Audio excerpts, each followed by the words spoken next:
అందరికీ నమస్కారం.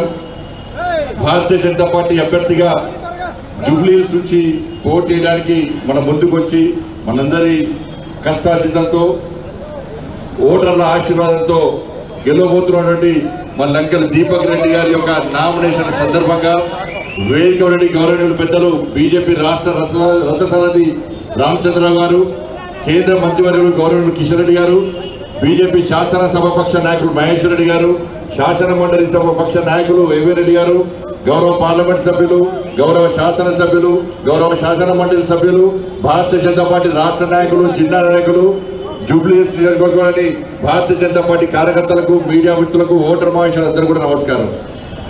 నేను గతంలో ఎన్నికలప్పుడు వచ్చిన ఈ జూబ్లీహిల్స్ అంటే అద్దాల మెడలు, హంగు ఆరుబాటలు ఉన్నాయనుకోండి. నేను పోయినసారి దీపరెడ్డి గారు పోటీ చేసినప్పుడు వచ్చి చూస్తే మొత్తం మురికి ఉప్పులు, పాత పడ్డ ఇల్లు తప్ప ఏం లేవు. అంత పట్టి రోడ్డు పైన పడ్డారు, ఏం లేవు. నేనన్నా ఇప్పుడు పోటీ చేయడానికి ఇద్దరు వస్తున్నారు. ఒకరు బీఆర్ఎస్ వాళ్ళు, ఇంకోళ్ళు కాంగ్రెస్ వాళ్ళు.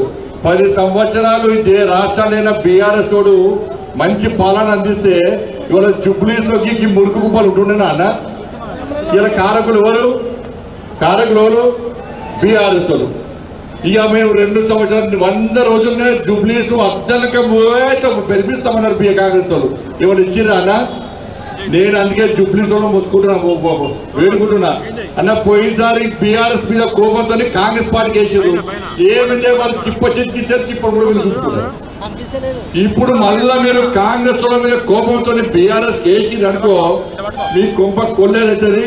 ఎందుకంటే వాళ్ళు ఇద్దరు గెలిస్తే ఇన్ని రోజులు చేసింది ఏంది అంటే, ఇక్కడ పెద్ద బిల్డింగ్లకు పర్మిషన్లు ఇచ్చుడు, వాళ్ళ దగ్గర కమిషన్లు తప్పుడు, కాస్ట్లీ ల్యాండ్ కబ్జా చేసుడు తప్ప వాళ్ళు చేసింది ఏం లేదు. సైకిల్ మీద తిరిగే స్తోమత లేనోడు, సైకిల్ కూడా లేనోడు బీఆర్ఎస్ తోడు ఇవాళ కార్లు కొనుక్కొని మెడల కిలోల బంగారాలు వేసుకొని ఇలా రోడ్ల మీద తిరుగుతున్నాడు. మొన్నటిదాకా ముడత చెట్టుకొచ్చుకొని మూల కొన్న కాంగ్రెస్ వాళ్ళు ఇలా కార్లు తిరిగి కబ్జాలు చేసి మనం దోసుకోవడానికి సిద్ధమయ్యారు. కాబట్టి మళ్ళీ కోరుతున్నాను, వాళ్ళిద్దరు కలిసి తెలంగాణ రాష్ట్రాన్ని వాళ్ళు ఏ విధంగా దోచుకున్నారో వీళ్ళు అదే విధంగా దోచుకోవడానికి సిద్ధమయ్యారు. మేము మా కిషన్ రెడ్డి గారి నాయకత్వంలో అభివృద్ధి పేరుతో మేము వస్తున్నాం. ఇలా వాళ్ళిద్దరు మతం పేరుతోని మిమ్మల్ని మోసం చేయడానికి వస్తున్న విషయాన్ని ఒక్కసారి జూబ్లీహిల్స్ నియోజకవర్గంలోని ఓటర్ మహాశయులందరూ గుర్తియాలి. ఇలా వాళ్ళందరూ బీఆర్ఎస్ పార్టీ 10 సంవత్సరాలు 3000 ఇస్తానని ఆడోళ్లకు, ఎక్కడైనా 3,000 ఆడోళ్లకు పెన్షన్ ఇచ్చిందా ఒక్కసారి చెప్పండి. ఇలా కమ్యూనిటీ భవనాలు కట్టిస్తున్నారు, అవి లేవు. ఉద్యోగాలు ఇస్తున్నారు, అవి లేవు. మొత్తం రోడ్లు వేస్తున్నారు, అవి ఇలా బీఆర్ఎస్ పార్టీలు. ఇలా కాంగ్రెస్ పార్టీ వాళ్ళు 2,500 రూపాయలు పెన్షన్ ఇస్తున్నారు, తులం బంగారం ఇస్తున్నారు, స్కూటీలు కొనిస్తున్నారు. వాళ్ళు అవియలే. ఇవాళ ఈ 2 పార్టీలు మోసం చేస్తాయి. కాబట్టి ఇవాళ నరేంద్ర మోడీ గారి ప్రభుత్వం మీరు ఇక్కడ కిషన్ రెడ్డి గారికి గెలిపించిన తర్వాత ఈ భాగ్యనగరానికి 1,000 కోట్ల రూపాయల నిధులు తీసుకొస్తున్న విషయాన్ని ఇలా భాగ్యనగర్ సమాజం, జూబ్లీహిల్స్ నియోజకవర్గం ప్రజలు ఆలోచించాలి. ఇవాళ మళ్ళీ గెలిపించండి. కిషన్ రెడ్డి గారి నాయకత్వంలో ఇవాళ దీపక్ రెడ్డి గారిని గెలిపిస్తే ఇలా హైదరాబాద్కి వచ్చే నిధులను ఇవాళ జూబ్లీహిల్స్ కు తరలించి ఈ జూబ్లీహిల్స్ ను అందంగా తీర్చిదిద్దే బాధ్యతను మా కిషన్ రెడ్డి గారు తీసుకుంటారన్న విషయాన్ని ఒక్కసారి ఆలోచించండి. ఎందుకంటే నిన్న మీరు చూసారు, వీళ్ళు ఏం చెప్తే వాళ్ళు చేస్తారు. బీఆర్ఎస్ వాళ్ళు ఏం చెప్తే కాంగ్రెస్ వాళ్ళు చేస్తారు. అరే మంచిర్యాలలో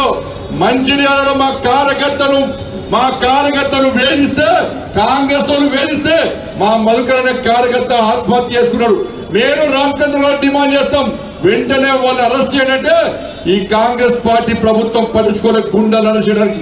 అరే నిన్న ఖమ్మం జిల్లాలో మా భారతీయ జనతా పార్టీ కార్యకర్త మీద దాడులు చేస్తే ఇవాళ అరెస్ట్ చేయమంటే అరెస్ట్ చేయలే.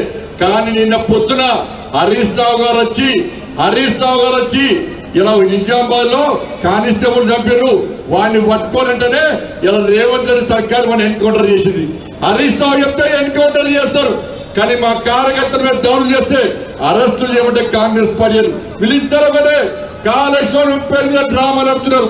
ఇలా రేవంత్ రెడ్డి అంటున్నాడు కాళేశ్వరం మీద సిబిఐ ఎంక్వైరీ అన్న. కాళేశ్వరం మీద సిబిఐ ఎంక్వైరీ అంటున్నారు కాంగ్రెస్ వాళ్ళు. మేడిగడ్డ అన్నారం సుందిల్ల పేరు చెప్తుంది తప్ప కాళేశ్వరం అనే పేరు తీయకుండా ఇలా బీఆర్ఎస్ పార్టీని కాపాడే ప్రయత్నం చేస్తున్నారు.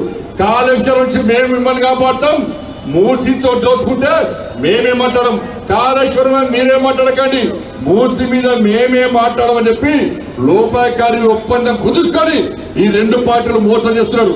నిజంగా కాంగ్రెస్ పార్టీకి బీఆర్ఎస్ పార్టీ మీద విచారణ చిత్తశుద్ధి ఉంటే డ్రగ్స్ కేసు ఏమైంది, ఫోన్ ట్యాపింగ్ కేసు ఏమైంది, కాళేశ్వరం కేసు ఏమైంది, ఈ ఫార్ములా కేసు ఏమైంది, వాళ్ళ విద్యుత్ కొనుగోళ్ల కేసు ఏమైంది, వాళ్ళ ఫామ్ హౌస్ కేసు ఏమైంది, ఏ ఒక్క చర్య సంఘటన మీద ఇలా బీఆర్ఎస్ చర్య తీసుకోవడానికి కాంగ్రెస్ పార్టీ సిద్ధం లేదు. ఇలా అందుకే ఈ రెండు పార్టీలు ఎంఏ పార్టీని మెప్పు వదలని ప్రయత్నం చేస్తున్నాయి. అరే ఎంఏ పార్టీ వాడికి తెలిసి ఇద్దరు జోకర్లు వీళ్ళు మాకు సొమ్ము వేయడానికి సిద్ధం అని చెప్పి ఈ రెండు పార్టీల నుంచి ఎంఏ పార్టీ నవ్వుకున్నాడు. ఇక ఎంఏ పార్టీ దేశం అంతా పోటీ చేస్తాడట, బీజేపీని ఓడగొట్టడానికి దేశం మొత్తం తిరుగుతున్నాడు, కాళ్ళకు బల్పం పెట్టుకొని తిరుగుతున్నాడు బీజేపీ అని చెప్పని బీహార్ కూడా పోటీ చేస్తున్నాడు.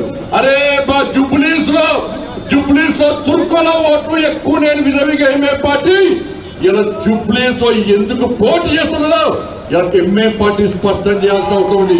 నీకు దమ్మునరా, నీకు చేతనైతేనరా, అరే హైదరాబాద్ నీదనుకున్న ఎంఏ పార్టీని పోయినసారి జిహెచ్ఎం ఎన్నికల్లో భారతీయ జనతా పార్టీ కార్యకర్తలు నా హిందూ సమాజం ఓటు బ్యాంక్ మారి ఏ విధంగా తిమ్మ తిరిగే విధంగా సమాధానం చెప్పిందో ఈ జుబ్లీస్ లోని హిందూ సమాజం ఆలోచించాలి. ఇలా ఎంఏ పార్టీ ఇలా దోబుట్లు వస్తుందన్న. ఇలా ఎంఏ పార్టీ ఏమంటుంది, అన్న వేడు అన్న కాంగ్రెస్ పార్టీ అట, తమ్ముడేమో బీఆర్ఎస్ పార్టీ అట. అన్న వేడు అన్న వైకే రేవంత్ రెడ్డి కలిసిడు, అన్న మా తమ్ముడిని కేసీఆర్ పిలిచిందట, 200 కోట్లు ఇస్తానన్న బీఆర్ఎస్ పార్టీ సపోర్ట్ చేస్తే మరి నువ్వేమి ఇస్తావన్నంటే నేను దోస కవడిస్తా అని చెప్పి అన్న వైకే రేవంత్ రెడ్డి సంకల్పం వచ్చాడు. ఇలా తమ్ముడు కేసీఆర్ దగ్గరికి పోయాడు, కేసీఆర్ సార్ అంకుల్ ఇంక అంకులేతాడు, అంకుల్ మా అన్నవయ్య రేవంత్ రెడ్డి కలిసిడు 200 కోట్లు ఇస్తాడ, వాడిచ్చింది నేను ఇస్తా అని చెప్పి ఈడ 200 కరోడ్ ఆడ 200 కరోడ్. ఈ ఎంఏ పార్టీని యూస్ కూడా చౌరస్తాలో ఇలా వేలం వేసి ఎంఏ పార్టీ పతంగిని ఎగిరేస్తున్నారు.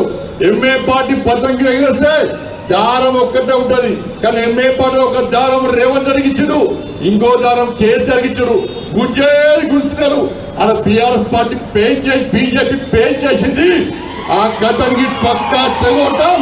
ఈ జూబ్లీస్ లో బీఆర్ఎస్ పార్టీ కాంగ్రెస్ పార్టీ సంఘటనతో చూడడానికి ఇలా భారతీయ జనతా పార్టీ కార్యకర్తలు సిద్ధంగా ఉండాలని చెప్పి అందుకే హైడ్రా తీసుకొచ్చింది. ఇలా బీఆర్ఎస్ కూడా చేసాడు 10 సంవత్సరాల్లో అలా సల్కాం చెరువులో ఎంఏ పార్టీ కాలేలు కట్టుకుంటే ఇలా కబ్జాలు చేసి కాలేలు కట్టుకుంటే వ్యాపారం చేస్తే వాటితో పార్ట్నర్షిప్ పెంచుకొని బీఆర్ఎస్ పార్టీలు పొట్టు పైసలు చంపారు. ఇవాళ కాంగ్రెస్ పార్టీలు కూడా ఇలా పెద్దమ్మ గుడిని మర్చిపోకుండా బీజేపీని గెలిపేది, పెద్దమ్మ గుడి నిర్మాణం ఎట్లా జరగదో మేము చూస్తాం. అదే కాంగ్రెస్ పార్టీని గెలిపిస్తే ఆ పెద్దమ్మ గుడికి సంబంధించిన 11 ఎకరాలు ఎంఏ పార్టీకి రాసేయడానికి ముందస్తు అగ్రిమెంట్ జరిగిందన్న విషయాన్ని జూబ్లీస్ నియోజకవర్గం గుర్తుంచుకోవాలి. అందుకే భారతీయ జనతా పార్టీని గెలిపించండి అన్నా. జూబ్లీస్ అడ్డా ఏ బిడ్డ ఇది కిషన్ రెడ్డి అడ్డా, అవునా కదా? ఈ MA party BRS party Congress party పప్పులుడికై ఇక్కడ గెలిచేది మా లెంకల దీపక్ రెడ్డి గెలుస్తాడు. మా రామచంద్రరావు గారి నాయకత్వంలో భారతీయ జనతా పార్టీ కార్యకర్తలు కూడా కష్టపడి పనిచేస్తుందిగా మీ అందరికీ విజ్ఞప్తి చేస్తూ ఆలస్యంగా వచ్చిన పోలీస్ స్మృతి దివసన అమరవీరుల త్యాగాలను గుర్తించుకోవాల్సిన అవసరం ఉండదు. పోలీసులు మన కోసం త్యాగం చేశారు, ఈ సమాజాన్ని కాపాడే కోసం ప్రజలను కాపాడడానికి పోలీసులు త్యాగం చేశారు. కాబట్టి ఆ ఆత్మ బలిదానటువంటి ఆ పోలీసులను స్మరించుకోవడానికి వాళ్ళ ఢిల్లీలో కార్యక్రమం ఉంది. కాబట్టి అందుకే ఆలస్యంగా రావడం జరిగింది. పెద్ద మనసు అర్థం చేసుకొని క్షమించాల్సిందిగా మీ అందరికీ విజ్ఞప్తి చేస్తూ ముగిస్తున్నాను. భారత్ మాతాకి జై శ్రీరామ్. మన యొక్క జూబ్లీహిల్స్ అభ్యర్థి లంకల మహేశ్వర్ రెడ్డి గారు. మీ వ్యాపారం అభివృద్ధి కావాలని కోరుకుంటున్నారా? అయితే వెంటనే క్యూనస్ ని సంప్రదించండి. Schools, colleges, banks, shops, office promotions, land promotions, political promotions, restaurant promotions, hospital promotions, పుట్టినరోజు వేడుకలు, శుభకార్యాలు, వ్యాపారాలు ఏవైనా, సందర్భం ఏదైనా ఇప్పుడే క్యూన్యూస్ ద్వారా తెలియజేయండి. మీ వ్యాపారాన్ని అభివృద్ధి చేసుకోండి.